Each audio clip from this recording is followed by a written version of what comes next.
যখন ওনার ফিরে আসার ঠিক সেই সময় তিনি ফিরে আসবেন। দেশনেত্রী বেগম খালেদা জিয়া এদেশে একটি অনন্য রাজনৈতিক ঐক্যের প্রতীক।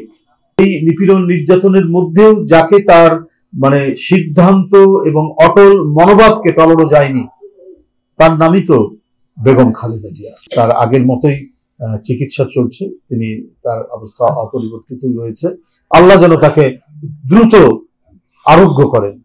আগামী রবিবার থেকে শুরু হবে আমাদের 7ই ডিসেম্বর থেকে আমাদের এই কর্মসূচির প্রথম সেশন।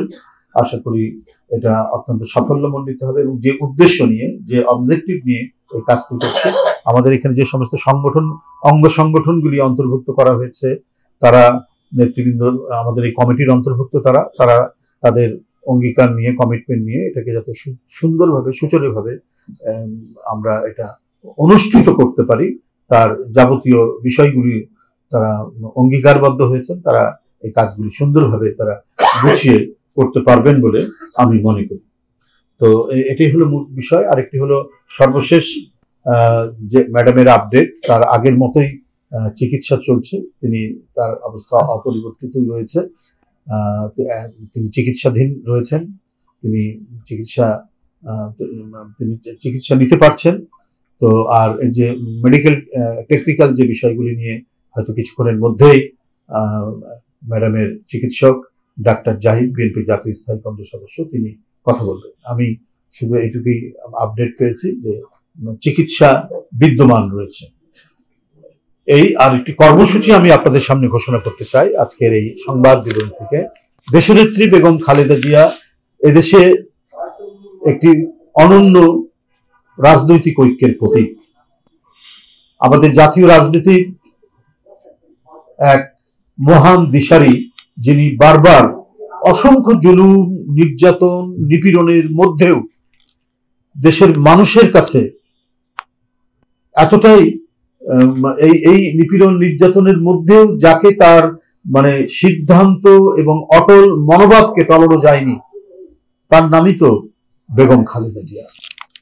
তাকে নানা চক্রান্ত, ষড়যন্ত্র এবং নির্যাতন করে হয়তো তাকে অসুস্থ করা হয়েছে, গুরুতর অসুস্থ করা হয়েছে, কিন্তু যতক্ষণ তার তিনি আমাদের সাথে কথা বলেছেন বা তিনি সুস্থ ছিলেন, ততক্ষণও তিনি এদেশের মানুষ এবং স্বাধীনতা, সার্বভৌমত্ব এবং গণতন্ত্রের প্রশ্নে তার যে দৃঢ় মনোবল, সে মনোবলকে দুর্বল করা যায়।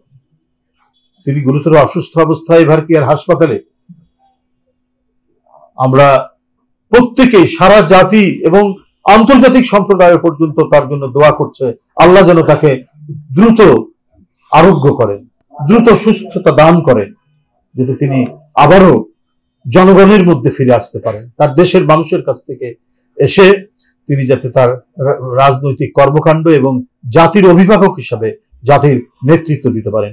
এটাই আজকে তৃণমূল থেকে সারা জাতির প্রত্যাশা এবং আন্তর্জাতিক সম্প্রদায়ও উদ্বিগ্ন এবং উৎকণ্ঠার সাথে তার শুশ্রূষা এবং তার যে সুস্থতা সেটা কামনা করছেন, যাতে দ্রুতই তিনি সেরে ওঠেন। এই মহান দেশপ্রেমিক নেত্রী, দেশনেত্রী বেগম খালেদা জিয়ার আশু সুস্থতা কামনায় আগামীকাল শুক্রবার প্রতিটি মসজিদে, দেশের প্রতিটি মসজিদে, মন্দিরে এবং অন্যান্য ধর্ম সম্প্রদায়ের উপাসনালয়ে তার আরোগ্য কামনায় অন্যান্য সম্প্রদায়, ধর্মীয় সম্প্রদায়, হিন্দু, বৌদ্ধ, খ্রিস্টান, তারা প্রার্থনা করবেন এবং বাংলাদেশের প্রতিটি মসজিদ, সেখানে তার আরোগ্য কামনায় আমরা দোয়া এবং মোনাজাত করব। আপনারা নিশ্চিত থাকেন, যখন ওনার ফিরে আসার ঠিক সেই সময় তিনি ফিরে আসবেন। তিনি জনগণের নেতা, জনগণের সুখ, দুঃখ এবং সংকটে তিনি তাদের পাশে থেকেছেন, ঠিক সময় আসবেন।